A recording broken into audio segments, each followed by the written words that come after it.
오늘 말씀의 제목은 과연 안식일은 폐지되고 변경되었는가? 오늘 말씀은 우리가 성경 공부 쪽으로 가깝기 때문에 여러분 정신 바짝 차리시고 들으셔야 돼요. 졸거나 그러면 정말 잊어버립니다.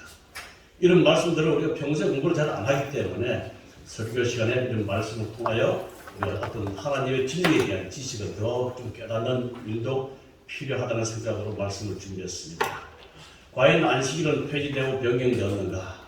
오늘 말씀의 두 파트는요, 개신교에서 봐라, 이 말씀 보면 분명히 주일 첫째 날에 예배드리지 않았느냐 하고 일요일에 예배드리는 것을 주장하는 그 성경절이 어떻게 해석돼야 되는가 하는 것하고, 시간이 되면 뒷부분에 정말 하나님의 말씀과 계명은 폐지되었는가, 그 두 부분을 가지고 좀 말씀을 드리고자 합니다.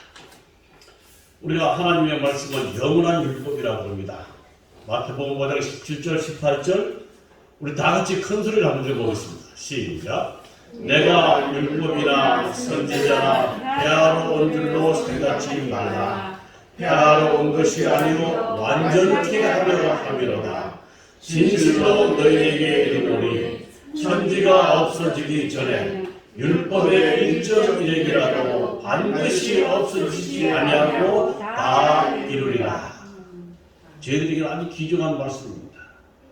그리고 베드로전서 1장 25절에 또 한번 같이 읽어볼까요? 시작. 오직 주의 말씀은 세세토록 있도다 하였으니 너희에게 전한 복음이 곧 이 말씀이다.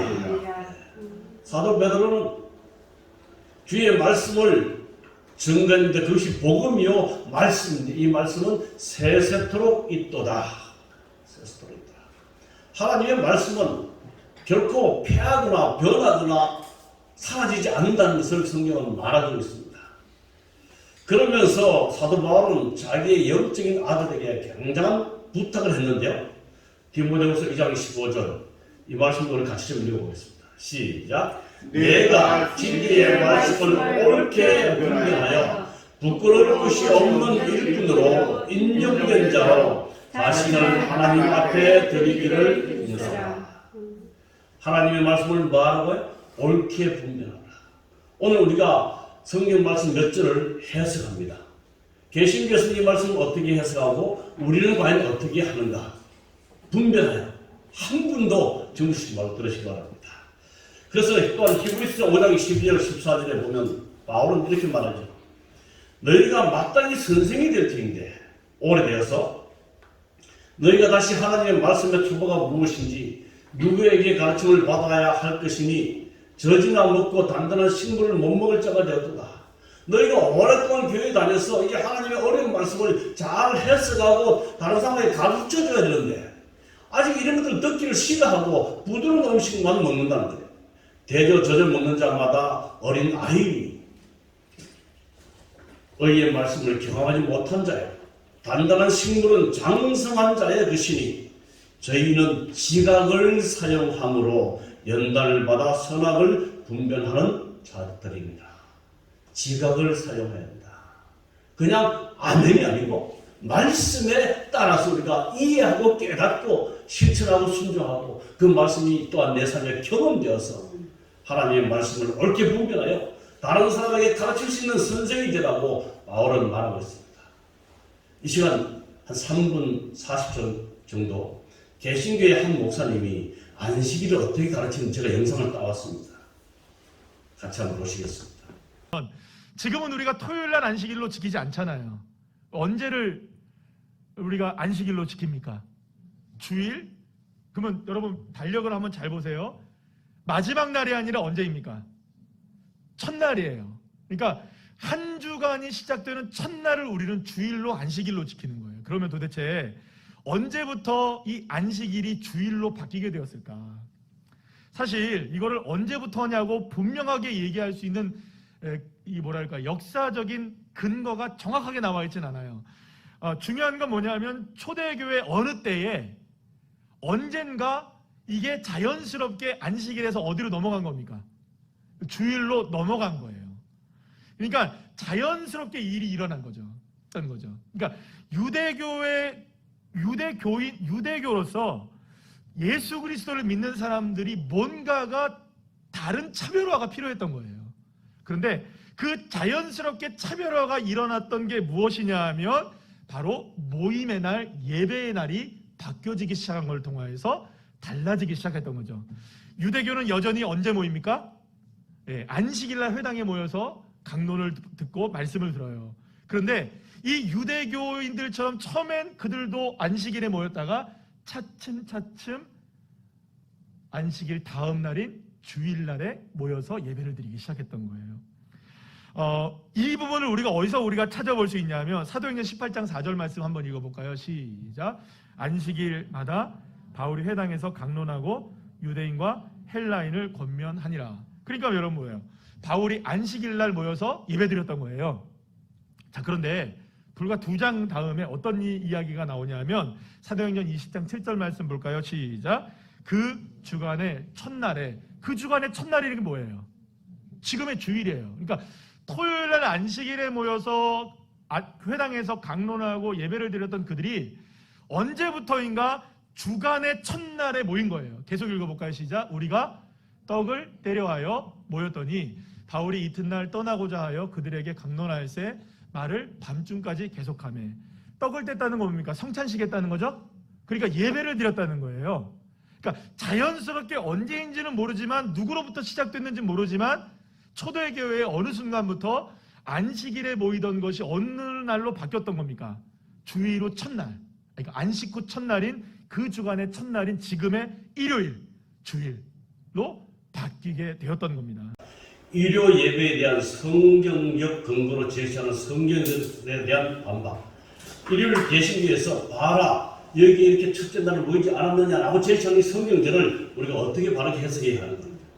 아주 중요합니다. 너희가 진리의 말씀을 옳게 분별하여 하나님의 인정받는 일꾼이 되라고 성경은 말하고 있습니다. 자, 일단 요한복음 20장 19절에 이날 곧 안식 후 첫날 저녁 때에 제자들이 유대인들을 두려워하여 모인 것을 문들을 닫았더니 예수께서 오사 가운데 서서 가라사대 너희에게 평강이 있을지어다. 이 말씀을 가지고 많은 기독교인들은 개신교에서는 제자들이 안식 후 첫날에 모여 예배를 드리지 않았는가 라고 일요일 예배에 대해서 주장합니다. 자, 이 말씀을 좀 살펴보겠습니다. 과연 이 말씀이 요한복음 20장 이 말씀이 첫날에 예배하기 위해서 모인 말씀인가? 자, 안식 후 첫날에 제자들이 유대인들을 두려워하여 모인 것에 문들을 닫았더니 예수께서 오사 서서 가라사대 너희에게 평강이 있을지어다. 첫 번째, 첫째 날, 안식 후 첫날 저녁은 언제인가 하는 거예요. 일요일 저녁 맞습니다. 우리가 성경 말씀, 이 사복음에요, 안식 후 첫날에라는 글이 여러 가지가 나옵니다. 여러 곳에 나와요. 마태, 마가, 누가, 요한, 사도행전은 나와요. 근데 성경마다 그 안식 후 첫날의 시간이 다르다는 사실을 우리가 배워야 되는데, 이 사도 요한은 안식 후 첫날에, 이때 첫날 저녁 때라 그러면 왜 예수께서 부활하신 후 일요일인가를 알 수 있는 거 그러면 뒤에 보면 예수께서 오사 가운데 서서 가라사대 너희에게 평강이 있을지어다 라고 표현합니다. 예수님이 언제 부활하셨죠? 일요일 새벽에. 그래서 여기서 말하는 첫날 저녁에는 일요일 저녁에 오셨어요. 자, 그러면 두 번째, 왜 유대인들을 두려워하였는가? 이들의 모임이 뭔가? 이 말씀이 어떤 배경을 가지고 있는가? 왜 유대인들을 두려워했어요? 제자들이. 예수님은 십자가에 못 박혀 죽이고 언제나 예수님처럼 잡혀 죽을까봐 바리새인들 군사를 통해서 이전에 자기 스승이 죽었기 때문에 자기네들도 죽을까봐 무서워서 모였었습니다. 그래서 문을 닫았더니 여러 가지 설명이 가능하지만 여러분, 이 문을 닫았더니 이 설명은요, 클레이오, 그를 잠그다 완전히 폐쇄합니다. 이게 만약에 예배드리는 모임이라면 문을 완전히 걸어 잠그고 이렇게 두려워 떨면서 예배했을까요? 그런 말씀이 아니라는 거죠. 그래서 요한복음 20장 19절에 안식 후 첫날 저녁은 일요일이 맞아요. 그러나 너희들이 모인 것은 그 전날에 이 자기의 스승 예수님이 이 바리새인들 사두개인들에게 잡혀서 죽은 그것 때문에 두려워서 모여서 문을 꼭 잠그고 모였다는 사실입니다. 그때 우리 예수님께서 부활하신 그날 일요일 새벽에 부활하셔서 이 제자들에게 찾아가셔서 너희에게 평강이 있을지다 이렇게 그들에게 위로했다는 사실입니다. 그래서 이 말씀은 예배드리기 모여서 첫째 날 저녁에 일요일에 모인 것이 아니라는 사실을 우리는 이 앞뒤 문맥을 통해서 잘 알아야 됩니다. 그래서 여러분들이 이제 성경을 공부하시거나 다른 사람들이 복음을 전하다 이렇게 말씀을 가지고 나올 때 잘 설명할 수 있게 되기를 바랍니다. 자, 그 다음에 두 번째인데요. 아주 중요한 말씀이에요. 이 목사님 말씀이 나와요. 사도행전 20장 7절입니다. 안식 후 첫날에 우리가 떡을 떼려 하여 모였더니 바울이 이튿날 떠나고자 하여 저에게 강론할새 말을 밤중까지 계속하며 이 말씀 가지고 봐라 바울도 안식 후 첫날에 떡을 떼려 하여 모였다. 아까 그 목사님 말씀하셨죠? 안식 후 첫날에 떡을 떼려 모였다. 자, 그럼 여기서 안식 후 첫날에 떡을 뗀 기록이 있지 않은가? 이렇게 주장합니다. 일반 주석가들은 이 만나 주석이 나온 글인데요. 본전이 초기 그리스도인들이 일요일을 특별한 예배로 지켰다고 확고한 증거라고 주장해왔다.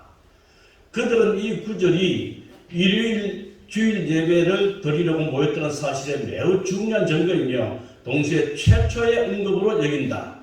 그리스도의 부활과 성령 강림이 안식 후 첫날에 일어났으므로 교회가 이날을 교회 예배를 지키는 것은 자연스러운 변화라고 주장한다. 아까 그 목사님 말씀과 비슷합니다. 그럼 과연 이 안식 후 첫날 여기서는 언제가? 자, 요한복음 20장 19절에 나오는 안식 후 첫날과 사도행전 20장 7절에 나오는 안식 후 첫날이 한 날인가? 살펴보겠습니다. 첫날 저녁은 언제인가? 토요일 저녁입니다. 여러분, 안식 후 첫날 저녁이 사도행전은 왜 토요일 저녁이 될까요? 요한복음 20장 9절인가요? 네, 거기는 일요일 저녁이었어요. 근데 사도행전 20장 7절에는 안식 후 첫날이 토요일 저녁입니다. 사도행전을 기록한 누가는 이방인들을 위해 해가 지면서 하루가 시작되는 유대계산법을 사용하였다. 안식 후 첫날은 토요일 해가 지면서 시작되는 것이다. 자, 누가복음은 누가 기록했어요? 누가가 기록했어요. 사도행전 누가 기록했어요? 누가가 기록했어요. 그래서 사도행전과 누가복음을 기록한 이 누가는 그 당시 시간을 계산할 때 유대법으로 계산했습니다. 제가 좀 보여드릴 겁니다. 자, 누가가 사용한 유대 시간. 누가복음 23장에 보면 예수님께서 돌아가실 때의 사건입니다. 때가 6시쯤 되어 해가 빛을 잃고 온 땅에 어둠이 임하여 제9시까지 계속하며 하고 예수님께서 돌아가신 사건입니다. 자, 때가 6시쯤 되었다. 6시면 그냥 우리 로마식이나 우리식으로 하면 아침 6시든지 저녁 6시입니다. 근데 예수님께서 돌아가실 때가 언제입니까? 십자가 달리실 때가? 여기 보면 만나 주석에 십자가 장면을 묘사하면서 때가 6시, 오늘날 몇 시? 12시. 지금 로마식에는 우리나라 시계랑 지금 전혀 반대, 유대 시계랑. 12시쯤 되어 해가 빛을 잃고 온 땅이 어둠이 임하면서 제9시, 오늘 오후 3시까지 계속하였다고 설명한다. 그래서 유다가 사용한 유대 시간은 여기에 보면 조금 전에 몇 시였어요? 안식 후 첫날은 해가 지면서 시작되는 시간입니다. 그래서 안식 후 첫날은 한 번 더 나옵니다. 사도행전에도 사도행전 3장 1절 2절에 제9시 기도 시간에 베드로와 요한이 성전에 올라갈 때 안전병이가 구걸하면서 고쳐지고 이런 사건이 나죠. 여기 제9시는 오늘날 오후 3시를 가르친다. 다니엘서에 의하면 경건한 유대인들은 하루 3번씩 즉 3시에 6시에 그리고 제9시에 기도하는데 제9시는 오후 3시라고 3번의 기도를 하였다라고 나옵니다.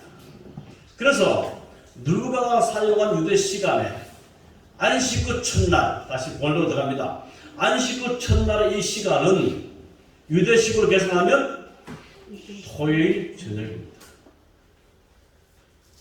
이해하시겠어요? 네. 아까 요한복음 20장에는 이 사도 요한은 로마식으로 오늘날 우리식으로 안식 후 첫날 저녁은 예수님께서 부활하신 그날 저녁이기 때문에 일요일 저녁입니다. 근데 누가가 유대식으로 기록한 사도행전은 이 안식 후 첫날이 토요일 저녁임을 가르칩니다. 근데 조금 전에 그 개신교의 목사님 설명은 이 날이 뭔 날이다? 일요일이라고 했습니다. 그래서 굿뉴스 바이블, 제가 이 영성계층을 가지고 있습니다. 이 안식 후 첫날을 on Saturday evening, 토요일 저녁이라고 딱 나와 있습니다. 또 번역하였다. 자, 그 다음에 왜 떡을 때려 모였는가? 떡을 때려 모임이, 이 떡을 때려 모였다는 이 기록을 일반 개신교에서는 성만찬 예식을 했다고 합니다. 과연 그렇을까? 이것은 송별식의 모임입니다. 이튿날 떠나고자 하여 그들이 사도 바울이 이제 예루살렘으로 죽기 위해서 올라갑니다. 근데 올라가기 전에 그가 이두에 가서 그 자기가 세운 교회의 교인들의 격려하기 위해서 모였어요. 일주일간 모여가지고 그들이 전도를 했어요. 일주일이 마치고 떠나는 저녁에 더 교회 문제에서 의논합니다. 제가 설명을 해놨는데요. 말을 밤중까지 계속했다. 길어진 성결 모임. 이 만나주석에 보면 이 만나주석은 우리 교단에서 나온 게 아닙니다. 일반 개신교에서 나온 주석이에요. 이 회집이 밤에 행해진 집회에서뿐만 아니라 정규적인 주일 예배라는 근거가 본문에 없으므로 이 모임은 바울의 성결 예배를 위하여 모인 집회라고 생각할 수밖에 없다. 그러므로 떡을 떼는 것도 성만찬 예식이 아니라 단순한 식사라고 생각하는 것이 합리적이다. 그런데 이 주일 날 첫날 저녁에 떡을 때려 했다. 이것은 첫날과 떡을 때려 했다는 것을 예배의 성만찬으로 주장을 합니다. 예수 볼까요? 이 절을 초기 그리스도인 일일 준수에 대한 전도라는 평가에 대해 저명한 교회 사학자 아구스투스 네안드는 다음과 같이 설명합니다. 이 성경절이 일일 준수에 대하여 전적인 설득력을 가지고 있는 것은 아니다. 왜냐하면 사도가 떠날 시간이 임박했기 때문에 그 작은 교회가 형제를 나누고 고일 식사로 모였을 것이며 그 경우 일요일을 특별히 기념할 일이 없었는데도 불구하고 차체에 사도가 마지막 기별을 전한 것이기 때문이다. 아구스타 네안드 우리 재림교회 주석의 이 분의 설명을 주석했습니다. 그리고 강론하세 이 말은 설교한 것이 아니라 서로 이야기하고 의논했다 이 뜻입니다. 그래서 이 모임은 설교가 있는 정규 예배 교회가 아니라 정규 교회 예배가 아니라 더러와의 그리스도인들 사이에 있는 어려운 문제들을 해결하고 질문에 답하기 위해 대화하고 의논하기 위한 그런 모임이었다. 이 누가가 이거를 왜 기록했는가? 사도 바울이 이제 예루살렘으로 올라가기 전에 여러 가지 자기가 세운 교회를 방문했어요. 근데 이 사도행전 20장 어떤 일이 나옵니까? 바로 이 설교가 길어지니까 누가 유두부가 산에서 듣다가 졸려서 떨어져 죽는 사건이 나옵니다. 근데 누가 살려요? 바울이 다시 살립니다. 그래서 이 바울의 사역을 하나님의 예수님의 사역과 동일한 것을 강조하기 위해서 이 사건을 기록해놓고 이 시간을 기록해놨습니다. 자, 요절까지 우리 이 말씀들을 기억해야 돼요. 그 성경에 나오는 주일 중 첫째 날의 이 말을 마태와 마가, 요한이 기록한 것은 일요일 저녁이 가능합니다. 그러나 누가 기록한 누가복음과 사도행전은 유대식으로 시간을 계산했기 때문에 토요일 저녁임을 좀 기억해야 돼요. 자, 그리고 또 하나 주장하는 성경절이 있습니다. 고린도전서 16장 1절 2절인데요. 성도를 위하는 연보에 대해 내가 갈라디아 교회에게 명한 것 같이 너희도 그렇게 하라. 매일 첫날에 너희 각 사람이 일을 얻은 대로 저축하여 두어서 내가 갈 때 연보를 하지 않게 하라. 이 말씀을 가지고 고린도전서에 보면 첫날에 연금을 드린 기록이 있지 않는다.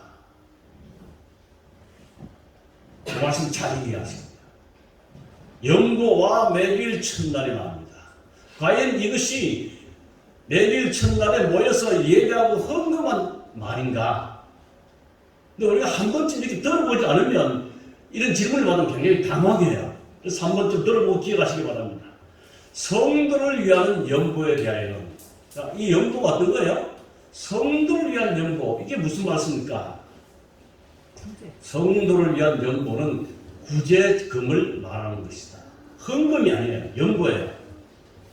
이 성경에서 연보라는 말과 매일 첫날이라는 말을 연결시켜 일요일 예배에 대한 성서적 근거로 사용하고자 하는 경향이 있다. 그러나 매일 첫날 너희 각 사람이 이익을 얻은 대로 저축하여 두어서라는 말이 있고 내가 갈 때 연보하지 않게 하라고 되어 있다. 자, 여기까지 읽어보겠습니다. 매일 첫날 너희 각 사람이 이익을 얻은 대로 저축하여 두었어. 이 말은 일요일에 열심히 일해서 돈을 벌어서 버는 것을 잘 저금해 두었다가 내가 갈 때 뭐 하지 않게 하라? 연보하지 않게 하라. 첫날에 연보하지 않게 하라고. 헌금이 아니라는 얘기예요. 그래서 연보라고 하는 말은 하나님께 드리는 헌물이나 헌금과 구분되는 구제금을 가르칩니다.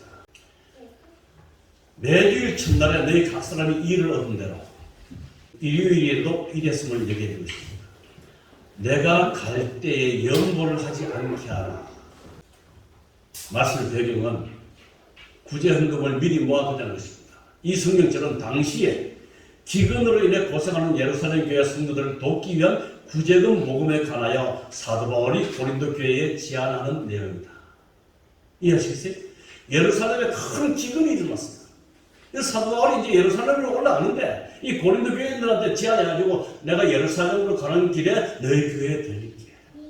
그래서 너희 교회들은 우리가 하나님의 가족으로서 형들을 사랑하는 마음으로 내가 갈 때에 너희들이 정말 매 첫날에 버는 이익금을 좀 집에다 저축하여 두었다가 내가 갈 때 갑자기 뭐 연금하는 일이 없도록 하라. 이 말입니다. 근데 매일 첫날 연금 이것 때문에 그래서 매일 첫날 일을 해서 번 돈은 개인을 위해 사용하지 말고 따로 저축해 두었다가 다 함께 모아서 구제금으로 보존하자는 것이다.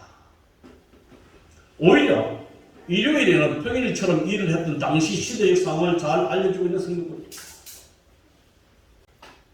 그래서 매일 첫날에 너희가 연금하여 잘 이해하셔야 돼요. 그럼 우리는 이 성경 말씀의 배경과 그 앞뒤의 문맥을 잘 살펴서 이것이 왜 매일 첫날에 모였는지, 첫날 저녁이 언제인지를 분명히 알아야 한다는 사실입니다. 그 다음에 마지막입니다. 요한계시록 1장 10절에 주의 날에 내가 성령에 감동하여 내 뒤에서 나는 나팔 소리 같은 큰 음성을 들으니 바라 사도 요한도 주의 날에 주일에 대해서 언급한 적이 있지 않은가. 사도 요한이 왜 이 요한계시록에 주의 날이라고 표현했을까? 처음으로 요한계시록에 주의 날이라는 글을 기록했습니다. 당시 그 배경을 이해하시기 바랍니다.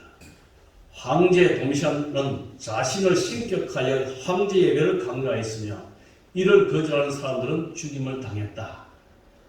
도미시안은 자기를 주와 하나님으로 칭하도록 했다.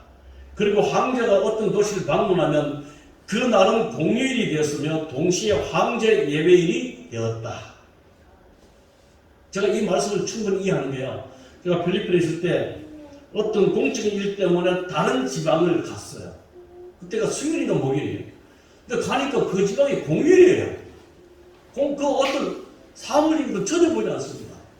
너무 궁금해서 이게 무슨 일이냐 그러니까 그 지역의 축제의 날은 공휴일이에요. 그래서 공적인 사무도 안 보는 거예요.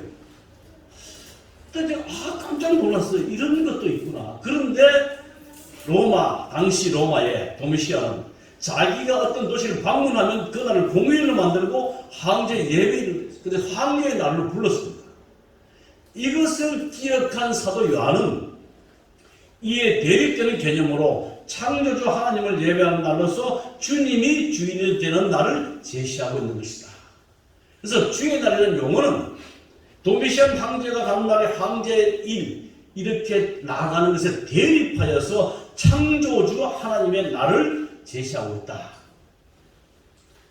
주님이 친히 주인이라고 스러난 날은 언제인가? 그럼 사도 요한이 말한 주일은 언제인가?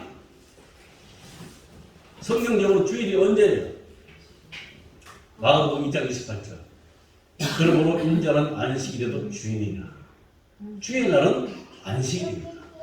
그러므로 요한복음 1장 10절의 주의 날은 오늘날 주일로 설명할 수 있는 날이 아니라 예수님이 주인이 되시는 안식일을 말하는 것입니다.